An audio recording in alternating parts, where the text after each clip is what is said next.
آدم میره فالو، من مثلا میرم به خانومی رو میبینم عکس مثلا پیج پرایوته، عکس پروفایلش میبینم ورزشکاره، نه از این ورزشکاره اینجوری کونت مثلا خر میکنه میده عقب عکس میگه اون چی، میگم یعنی چی آقا آدم این عکس دیگه کون که گرد باشه خواهر من خودش میزنه بیرون دیگه، این دیگه چه کسکش بازیه.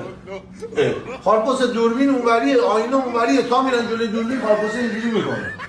بعد این که من میگم خارجی ها رو میگم، ایران که بدبخت اصلا نمیتونه عکس اونجوری بزنم. ببین این عکسی که آدم عکس میگیرم، من عکس میگیرم اینجوری، یا فیگور میگیرم یا عکس میگیرم.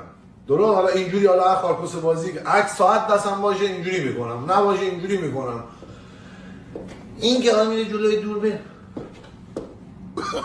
این چی الان؟ ببینم بعد 2 روز دیگه این چون پسر خب دی، خب بعد 2 روز دیگه میخوای برید سر قرار، بعد اینجوری برید دیگه، اینجوری سلام آقا خوب هست این، آره قربونه دستشویی هم داره. این چیه؟ ما ورزش کن، اسکات بزن، چون بزن در بیاد. به خاطر ورزش من دارم میگم. یه سری دخترها رو میبینی تو پیجش روبرو وایساده شیرزن، بدن آجر کار نمیکنه، فالو میکنم، وایس میدم، میگم خواهر من کف کردم دیدمت، 20 سال بعدم 25 سال بعدم سازم، میفهمم کدوم بدن شلاق خورده از کدوم بدن پفک. یه سری این خانوما